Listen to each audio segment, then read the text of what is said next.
에스고 예배가 시작됩니다. 우리 다 함께 묵상기도 하시며 예배를 준비하겠습니다.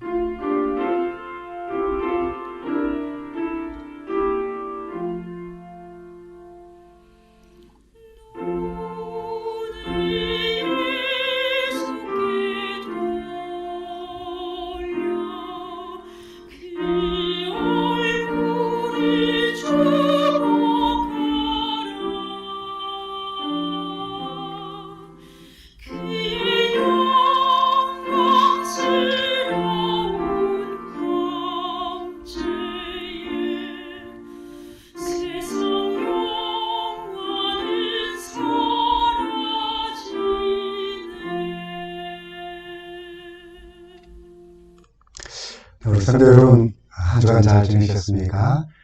오늘 우리가 함께 나눌 말씀은 바라보고 가까이 하면 닮습니다라고 하는 제목입니다. 히브리서 12장 2절과 또 시편 24편에 있는 말씀.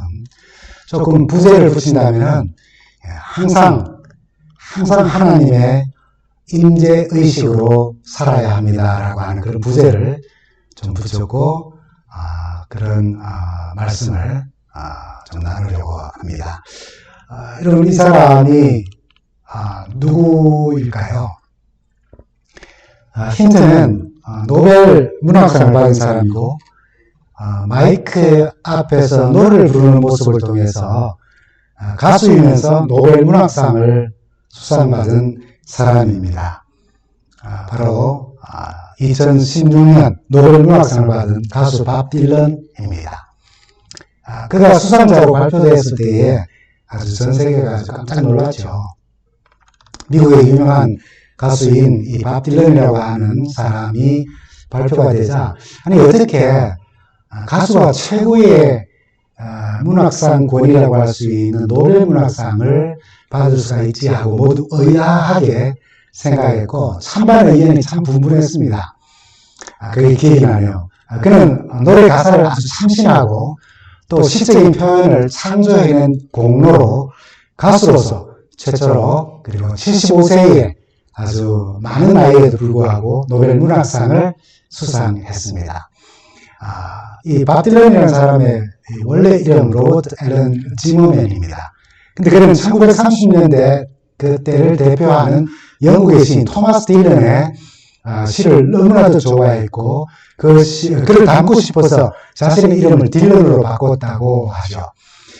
토마스 딜런의 시의 영향과 또 영감을 받아서 가사를 작사해 노래를 불렀다고 그렇게 전해지기도 합니다. 1963년 8월에는 마틴 루터 킹 목사의 내게 꿈이 있습니다라고 하는 연설 이후에 이어진 워싱턴 대행진 뒤에 20대 초반이었던 그의 연인과 함께 수많은 시민들 앞에서 우리가 잘 아는 노래죠. We shall overcome. 우리는 승리하리라고 하는 이 노래를 부르며 공연한 것은 유명한 일화로 남아 있습니다. 2016년 당시 우리나라에서는 대중가요 가수가 노벨 문학상을 받는 시대에 우리나라는 어떻게 문학의 블랙리스트를 만들었냐고 그들의 문화 정책에 대해서 아주 비판하는 사람들이 많이 있었습니다. 찬반 의견이 분분한 그의 수상에 대해서 기독교는 가수 밥 딜런을 후하게 아주 평가합니다. 왜냐하면 그가 이름을 바꿀 만큼 토마스 딜런의 영향을 받았을 뿐 아니라 그의 신앙도, 그의 어떤 시뿐 아니라 그의 신앙도 본받아서 후에 예수님을 개인 구주로 영접했다는 소식과 함께 75년 이후에는 그가 복음성가 가수로 활동하기도 했기 때문이라고 그렇게 기독교계는 말합니다. 대학 다닐 때 아주 유명했던 그의 노래 중에 하나는 Knocking on Heaven's Door이라고 하는 천국의 문을 두드립니다라고 하는 그런 노래였습니다. 잔혹한 베트남 전쟁 막바지에 총과 그 권력에 대한 그런 희생을 반대하고 평화를 노래해 아주 사랑을 받았던 그런 노래이지요. 물론 그가 부른 노래 가사에 하나님이라든지 예수님이라든지 구원이라든지 교회라든지 이런 단어는 없지만 다른 언어의 표현으로 복음을 나누었다고 그렇게 기독교는 평가를 합니다. 그가 쓴 가사는 문학적 가치를 인정받아서 대학에서는 그의 노랫말 가사를 시로 그렇게 주제를 삼고 또 연구하기도 하겠습니다. 여러분 잘 아시는 이 바라봄의 법칙이라고 하는 게 있습니다. 모방, 닮음이라는 말로도 아마 표현할 수 있겠죠. 아이가 아빠의 아래형을 드는 모습을 보고 자그마한 것을 가지고 같이 따라 든다든지, 어른들이 분노하고 화를 내는 모습을 보면 그걸 그대로 따라서 자기도 화내는 모습을 이렇게 표현하곤 합니다. 여러분, 누군가를 사모하고 또 그 사람을 바라보며 함께 하면 그 사람을 닮는다는 것은 우리가 아는 이치입니다. 모든 부부가 다 그런 것은 아니지만은 흔히 부부가 함께 살다 보면 닮는다는 것과 같은 원리입니다. 할아버지와 산책하는 아이가 할아버지를 따라서 뒷짐을 지고 할아버지 따라 걷는다든지, 면도하는 아빠를 따라서 아빠가 면도 그 거품을 이렇게 해서 얼굴에 바르면 그걸 따라서 바른다든지, 화장하는 엄마를 따라서 화장을 흉내내는 어린 딸이라든지, 어른들이 화를 내면 아이들도 화를 내는 그런 흉내내는 그런 모습들은 우리에게 아주 즐거움을 줍니다. 그러나 이런 모습은 우리 어른들에게 아주 엄청난 부담과 두려움을 주는 것도 사실입니다. 왜냐하면 뒷짐을 진다든지, 아령을 든다든지, 화장을 흉내낸다든지, 아니면 어른들이 말투로 화를 내는 것, 그런 것을 따라하는 것처럼 눈에 보이는 모습만 담는 것이 아니라 함께하는 누군가의 인격과 또 품성까지 담기 때문이라는 것이죠. 부정적이고 비판적인 사람과 어울리면은 그 영향을 받아서 그런 사람으로 변하기 쉽습니다. 따뜻하고 아름다운 인격의 소유자들과 함께 어울리면은 그들의 좋은 인격을 또 닮아가는, 그런 품성을 닮아가는 것을 우리는 보게 됩니다. 욕하면 욕도 닮아갑니다. 제 군대 경험을 잠깐 말씀드립니다. 사적인 자리에서도 다른 곳에서 이야기를 했기 때문에 아마 들은 분이 계실지 모르겠어요. 사수관 논산 훈련소를 마치고 자대 배치를 받기 직전에 어쩌다가 헌병대에 차출되어서 거기서 8주간 헌병 교육을 받았습니다. 죄송합니다. 교육훈련을 마치고 또 자대로 배치되기 직전에 부모님들의 면회를 이제 허락할 때가 있죠. 저희도 이제 허락을 받고 이런저런 부모님 앞에서 이런저런 군대 경험을 신나게 이야기하는 동안에 우리 부모님께서 웃으시며 반응도 아주 잘 하시더니 시간이 조금 지나고 어느 순간부터는 제 부모님 얼굴이 그 표정이 점점 굳어지는 것입니다. 걱정어린 눈길을 주시는 거예요. 말을 하면 제 스스로 좀 이상하다는 느낌이 어느 순간 들었습니다. 갑자기 제가 하는 말이 제 귀에 들리기 시작하는 겁니다. 마치 자기 코 고는 소리를 들으면서 잠에서 깬 것처럼. 제가 제 부모님 얼굴 표정이 굳어지고 걱정어린 눈길, 조금 다르게 표현하면 참 한심한 놈이다라고 하는 그런 생각이 들도록 만든 그분들의 표정을 보고 제 말투가 들리면서 그 원인이 바로 제 말투에 있었다는 것을 알게 되었습니다. 제가 말하는 모든 말, 제 귀에 아주 정확하게 들렸는데 제가 말끝마다 숫자 18을 이야기하는 것입니다. 아버지 있잖아요. 우리 조교가 18. 얼마나 못했는지 18. 행군을 하는데 18. 얼마나 힘들은지 18. 계속 그렇게 제가 이야기하고 있는 것입니다. 입대하기까지 20년 넘도록 3일 교육을 받고 교회 생활을 하며 학생회장, 청년회장, 그러나 단 8주 만에 그 20년 넘는 종교교육과 기독교교육과 가정교육을 받은 제가 단 8주 만에 제 입에서 나오는 말을 말끝마다 숫자 18이었습니다. 무엇을 보고 어떻게 행동하느냐, 이렇게 중요한 겁니다. 누구와 함께 있으면서 그 24시간 뭘 가장 많이 들으며 뭘 많이 듣는지, 주변에 있는 동료들과 이제 우리를 가르치는 아주 못된 조교들이 다 못됐다는 말은 아닙니다. 그 단시간에 엄청난 변화를 줄 수 있다는 사실을 이 경험을 통해서 우리는 기억해야 하는 것입니다. 그래서 성경은 우리에게 이렇게 권고합니다. 여러분 잘 아시는 말씀, 히브리서 12장 2절에 믿음의 주요 또 온전케 하시는 이 예수를 바라보자. 여러분 여기 바라본다는 말은 그냥 멍하니 흔히 말하는 멍 때리고 바라본다는 것이 아닙니다. 바라보는 다른 것들로부터 눈을 돌려 또 다른 어떤 것을 주목하다라고 하는 헬라어 원어에서 그 뜻을 새롭게 우리가 발견해 볼 수가 있습니다. 여러분, 주님만 우리의 믿음에 주시며 우리를 온전케 하시기 때문에 다른 것을 바라보던 것에서부터 시선을 돌려서, 눈을 돌려서 예수로 향하여 집중하여 바라보라는 것입니다. 우리를 죄의 어둠 가운데서 불러내어서 복음의 빛 속으로 인도하신 분이 바로 예수님이시기 때문에 그분을 바라보라는 거예요. 이전에 죄된 생애에서 우리가 정결하여지고 우리로 하나님의 아들과 딸이 될 자격을 주셨기 때문에 우리 주님을 믿음의 주로 여기고 또 우리를 온전케 하시는 분이심을 믿고 그분을 끝까지 바라보라는 것입니다. 갈바리에서 죄인들을 위해서 희생하심으로써 그분의 사랑과 은혜로 우리를 의롭게 하실 뿐 아니라 우리를 영원한 생명으로 구원하신 분이기에 그분을 바라보라고 말씀하신 것입니다. 때로는 마태복음 14장에 베드로가 물 위를 걸으며 예수를 바라보는 대신에 광풍의 파도를 보며 물속으로 빠져들어가 죽을 뻔한 것과 같이 우리가 그런 위기를 스스로 자초하기도 합니다. 주님께서 시선을 돌리면 잠시라도 위험합니다.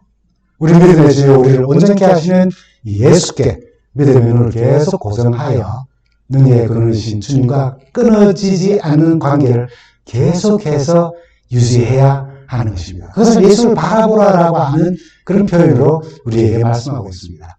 2000년 전에 이 땅에 오신 주님을 우리가 어떻게 바라볼 수 있습니까? 그분이 어떤 모습을 가지고 우리 앞에 나타날까요? 우리의 육신의 눈으로 지금 당장은 예수님을 뵐 수는 없지만 성경 말씀은 예수님에 대한 이야기로 가득 차 있고 특히 신약성경 사복음서에는 그 모든 말씀들은 예수님께서 이 땅에 계시는 동안 어떻게 사셨으며 어떤 말씀으로 우리를 가르치셨으며 어떤 말씀으로 우리가 사람답게 살아갈 수 있는지를 말씀하시고 자세히 가르쳐 주셨습니다. 그런 말씀들을 읽으며 또 묵상하며 그리고 또 그 말씀을 실천하면서 예수님과 우리를 교제하는 것입니다. 날마다 그렇게 예수님을 바라보며 예수님을 사랑하며 예수님과 함께 시간을 보낼 때에 우리 성도들은 예수님을 닮은 아름다운 성숙한 신앙 인격자로 변화하는 것입니다. 여러분, 모세의 삶을 잠깐 한번 생각해 봅니다. 구약성경 출애굽기에 보면 모세가 하나님께 십계명을 받기 위해 시내산에 올라가서 40일 40주야를 지냅니다. 8주보다도 훨씬 짧습니다. 6주가 못 되는 시간을 하나님과 함께 시간을 보냅니다. 제가 훈련학교에서 훈련받으면서 보낸 8주보다 짧은 6주가 채 되지 않는 시간을 하나님과 함께 보내면서 하나님의 인자하심과 영광이 충만한 시내산에서 모세는 40일 동안 하나님을 바라봤어요. 하나님을 만났습니다. 하나님과 대면하여 그와 이야기 나눴습니다. 그런데 그가 시내산 아래로 내려올 때에 모세의 얼굴에 있는 광채는 그 영광 때문에 그 광채 때문에 사람들이 모세의 얼굴을 볼 수가 없었다고 말합니다. 여러분, 출애굽기 34장 29절과 30절에 있는 말씀을 다 함께 보겠습니다. 죄송합니다. 모세가 그 증거의 두 판을 모세의 손에 들고 시내산에서 내려오니 모세는 자기가 여호와가 말하였으므로 말미암아 얼굴 피부에 광채가 나나 깨닫지 못하였더라. 아론과 온 이스라엘 자손이 모세를 볼 때에 모세의 얼굴 피부에 광채가 남을 보고 그에게 가까이 하기를 두려워하더니 라고 말합니다.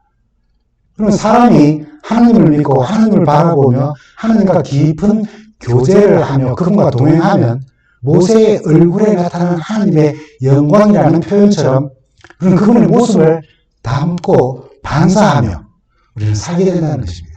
특히 출애굽기 33장 11절 우리가 지난 시간에 우리도 살펴본 것처럼 사람이 자기의 친구와 이야기함과 같이 여호와께서는 모세와 대면하여 말씀하셨다는 그 사실, 바로 그 경험이, 그렇게 하나님을 만난 그 경험이 모세가 때로는 분노하고 또 하나님의 사랑을 제대로 나타내지 못한 반석을 두 번 치다든지 그 한도에서 자기의 의를 드러낸다든지 하는 그 모든 경우들도 있었다 할지라도 성서는 그를 온유한 사람으로 표현하고 있어요.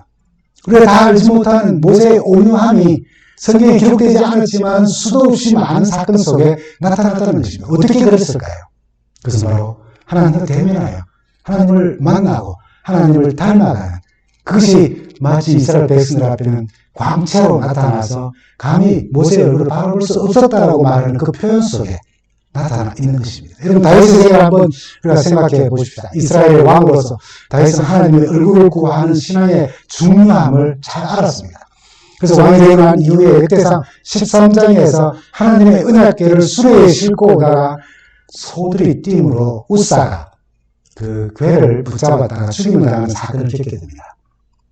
그러나 그 이후 15장에서는 레위인들이 궤를 메어서 옮겨온 후에 장막 가운데 하나님의 법궤를 두고 그 영광의 광채를 쉐키나를 보면서 백성들에게 번제와 화목제를 함께 드리고 떡을 나누면서 찬양의 노래를 불렀습니다.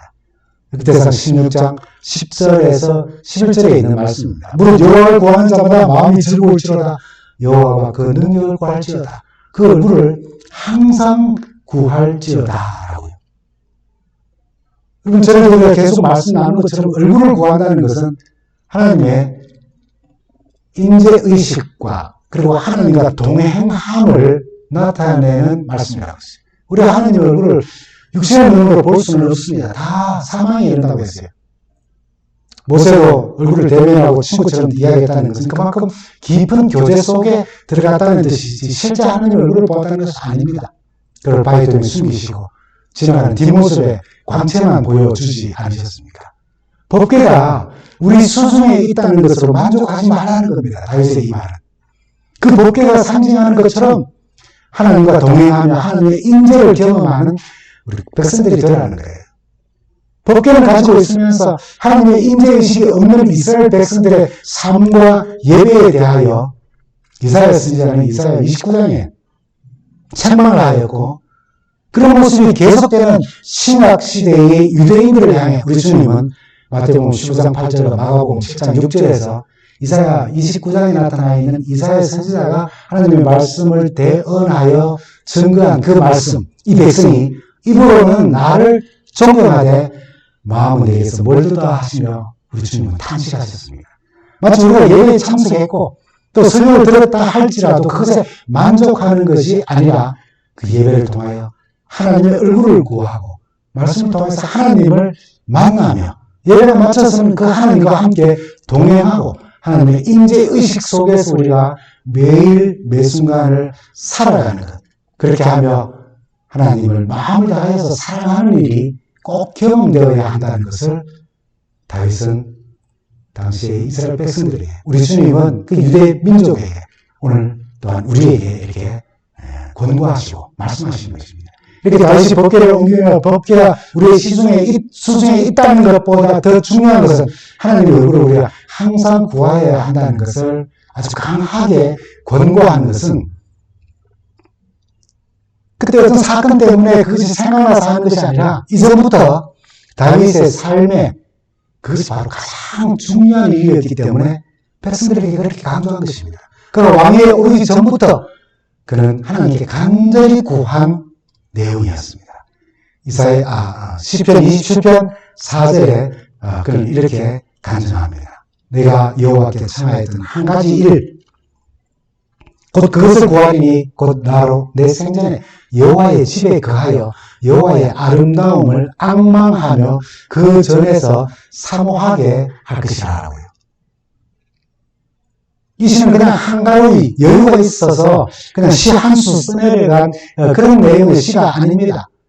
다윗이 사울의 추격을 받고 도망하는 신세가 되어서 들과 산과 바위 틈과 동굴로 도망다니면서 그때 그가 쓴 시의 하나입니다. 그럼 도망자의 신세로 들과 바위 틈과 동굴과 들 이렇게 피해 숨어 지낸 그 위급한 상황에서 여호와께 구하는 것은 오직 한 가지라면서, 그것은 바로 내 생전에 여호와의 집에 거하며 여호와의 아름다움을 앙망하는 것이라 그렇게 했어요. 여호와의 집에 거하며 여호와의 아름다움을 앙망하는 것이라. 그리고 이 여호와가 아름답다는 말은 히브리어 노암이라고 하는 말인데, 그 말은 외모가 아닌 내면의 품성, 은혜로움, 친절함, 이런 것을 뜻하는 말입니다. 그리고 그의 생전에 여호와의 집에 거하기를 원한다는 말은 공간적으로, 장소적으로 뭐 이렇게 성소에 있겠다라고 하는, 왕이 일을 해야지 성소에만 계속 있을 수는 없지 않습니까? 그래서 그런 의미보다는 하나님과 단절함이 없는 하나님의 임재 의식 속에서 살아가는 것, 그분을 예배하는 것, 그것이 다윗의 영적 갈망을 나타내는 말이었습니다. 왜 어떤 상황에서나 하나님의 얼굴을 구하며 하나님의 임재 의식 속에 살아야 합니까? 왜 하나님과 항상 우리가 동행해야 합니까? 법궤가 있으면 되었지. 거기서 제사 드리고 예배 드리면 되었지. 수많은 제사와 예물을 드렸으면 되었지. 왜 더하여 하나님의 얼굴을 구하여야 하며, 더 나아가서 동행을 구하며 임재의식 속에 살아야 합니다. 왜 도망자로서 다윗이 기름 부음을 받았으나 받았기 때문에 가능한 빨리 이 못된 사울이 폐위되고 자신이 왕위에 오르는 일을 구하는 것. 그것보다도 거친 들과 산으로 동물 속과 골짜기로 도망다니며 목숨이 위태로운 상황에서 오직 한 가지 소망, 사울을 빨리 좀 치워주십시오라고 하는 것이 아니라 여호와의 집에 거하는 일과 여호와의 아름다움을, 그분의 은혜와 그분의 품성을 구하여야 하느냐고요. 답은 단순합니다. 그것이 왕으로서 그에게 가장 중요한 일이었기 때문에, 지금 우리 그리스도인들에게 바로 그것이 가장 중요한 것이기 때문에, 예배를 드리고 예물을 드리고 봉사를 하고 그 모든 것보다도 더 중요한 것은 바로 우리가 일상의 삶 속에서 하나님을 만나고 하나님과 동행하며 하나님의 임재의식 속에 살아가는 것이기 때문입니다. 사무엘상 16장부터 보면 다윗이 사무엘에 의해서 왕으로 기름 부음 받는 장면이 묘사됩니다. 그러나 그의 위대한 부르심, 그 이후에 아버지 이새의 집에서 양을 치던 그때로부터 기름 부음 받은 왕으로서 예루살렘 왕궁에 이르기까지 여정은 매우 길고 험난했습니다. 하나님의 부르심으로 기름 부음을 받고 왕자에 오르기까지 그에게는 얼마나 힘들고 어려운 시련의 도가니에 그가 빠졌습니까? 청년으로서 다윗은 사울의 불완전한 정신을 달래주기 위해 숨을 타도록 부름을 받았습니다. 기름 부음 받고 난 뒤의 일이에요. 자칫 잘못하면 왕실에서 사울에 의해서 죽임을 당할지도 모릅니다. 이미 기름 부음을 받았으니까요. 골리앗을 죽임으로 이스라엘의 영웅이 됩니다. 사울은 천천, 다윗은 만만. 그럼에도 불구하고 그는 목숨을 부지하기 위해 도망다니는 신자가 되었어요. 사울은 이미 다윗이 다음 왕으로 등극할 것을 알고 있었습니다. 사무엘상 23장에 보면, 또 24장에 보면 그게 잘 표현되어 있어요. 그러나 그는 하나님께서 허락하신 왕위를 얻기 위해 스스로 아무 일도 하지 않았습니다. 심지어 자기를 죽이려는 사울을 죽일 기회가 왔을 때에도 왕의 겉옷을 잠깐 베었을 뿐, 그것조차도 후회하며 하나님께 용서를 구하였습니다. 그 후에도 사무엘상 26장에 보면 사울을 죽일 기회가 또다시 왔음을 발견하게 됩니다. 다윗은 그의 머리 곁에 있는 창과 물병만 가지고 나가자고 동료들에게 이야기를 하죠. 부하들에게 이야기합니다. 그리고 사울을 해치지 않았어요. 어떻게 가능한 일입니까? 그는 바로 하나님 얼굴을 구하며 하나님과 동행하기를 소망하며 하나님의 임재의식 속에서 그분의 은혜와 그분의 성품을 그가 간직하기로 마음먹고 끊임없이 기도했었기 때문입니다. 하나님이 기름 부으시고 왕으로 인정하셨는데 왕자를 물려주지 않을 뿐 아니라 오히려 자기를 죽이려 하는 사울에 대하여서 왜 화가 나지 않았겠습니까? 왜 도망다닐 때에 그 힘들고 고난 가운데 빠질 때 왜 분노나 심의가 오르지 않았겠습니까? 그러나 그런 상황에서 하나님의 얼굴을 구하며 하나님과 교제하며 하나님과 동행을 소망하며 하나님의 품성을 닮아가는 그런 소망을 가지고 기도하며 또 그런 과정의 하나로서 그는 그것을 겪었던 것입니다. 칼을 빼들고 싶을 때 하나님의 얼굴을 구하는 자신을 그는 알았어요. 하나님의 임재의식을 가진 그 스스로를 그는 알았다는 것입니다. 끊임없이 기도했으니까요. 그래서 죽일 기회가 있는 죽을 수 있는 그런 기회가 왔을 때, 우리 하나님 역시 참 너무 좋으신 분이야. 내가 하나님의 얼굴을 구하니 하나님께서 나에게 사울을 죽여서 처치할 그런 기회를 주셨다고 말하는 대신에 내가 어찌 하나님의 기름 부은 종을 내 손으로 해할 수가 있겠느냐고 고백하는 것이에요. 하나님의 얼굴을 구하며 그분의 임재의식 속에 사는 사람, 하나님의 은혜와 품성을 구하는 사람의 모습을 우리는 보는 것입니다. 모세에게서는 얼굴이 나타나는 광채로 나타나지만 다윗을 통하여서는 또한 그의 삶을 통해서 나타납니다.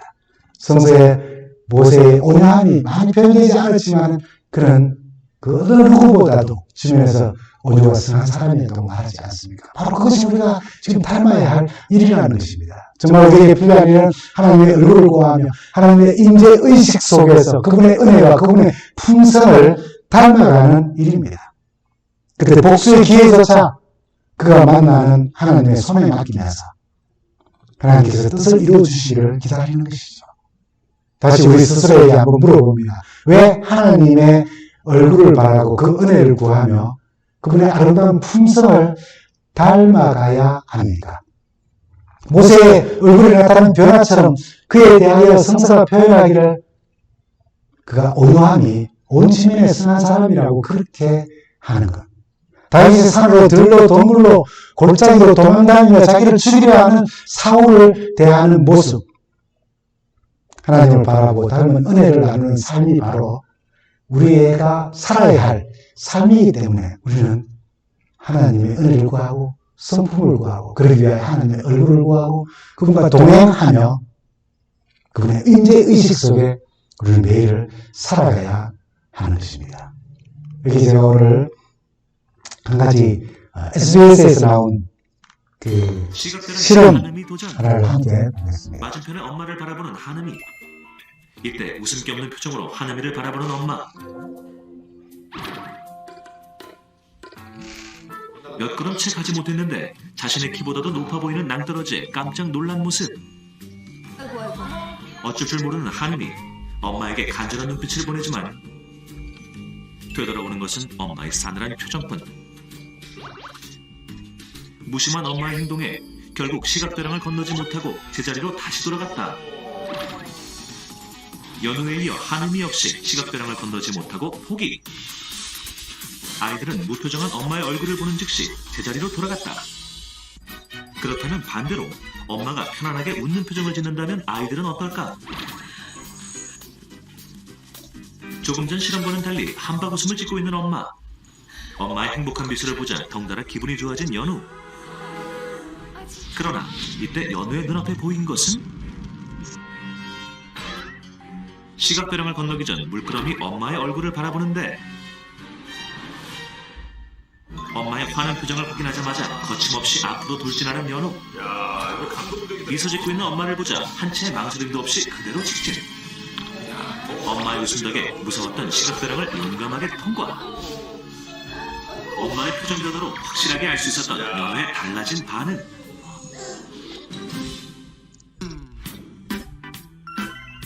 이번엔 하느미의 차례. 엄마가 행복하고 밝은 목소리로 자신의 이름을 불러주자 한결 편안해 보이는 하느미의 표정.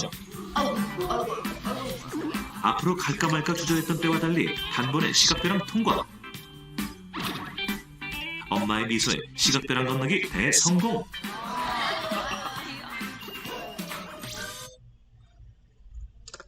그렇습니다. 여러분, 이 짧은 실험이 우리에게 큰 교훈을 주지 않습니다.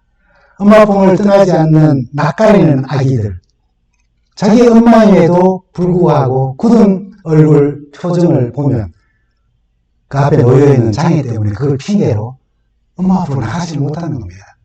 엄마의 굳은 얼굴이 그 앞에 놓여있는 여기 시각 이 계곡이라고 그렇게 이야기를 하죠. 시각 벼랑이라고 그렇게 이야기를 하죠.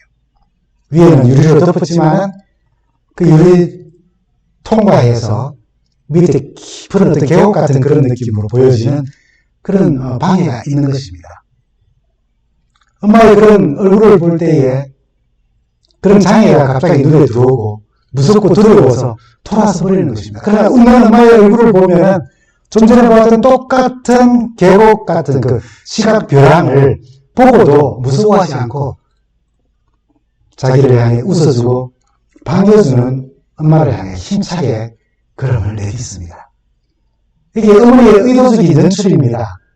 그럼 우리 그리스도인들은 의도된 연출이 아니라 하나님의 얼굴을 구하며 하나님과 동행하며 하나님의 임재의식 속에서 그분의 은혜를 나누고 그분의 품성을 닮은 모습으로 그런 얼굴이 우리가 되어야 함을 우리 이 시험을 통해서 배우는 것입니다. 왜 우리가 하나님의 얼굴을 구하며 하나님의 임재의식 속에 살아야 하며 하나님과 교제하며 하나님의 품성을 닮아야 합니까? 누군가가 느끼고 있는 깊은 계곡 같은 장애조차 하나님의 임재의식 속에 사는 우리를 보고 그 방해조차 방해로 보이지 않고 의식하지 않고 주께로 복음으로 사람들을 향하게 할 수 있기 때문입니다. 우리가 참 좋으신 하나님의 얼굴을 보고 그분의 품성을 닮아 아무라도 하나님께로 향하게 하는 능력으로 살면서 다시 오시는 우리 주님을 뵙는 우리 모두가 되기를 간절히 바랍니다.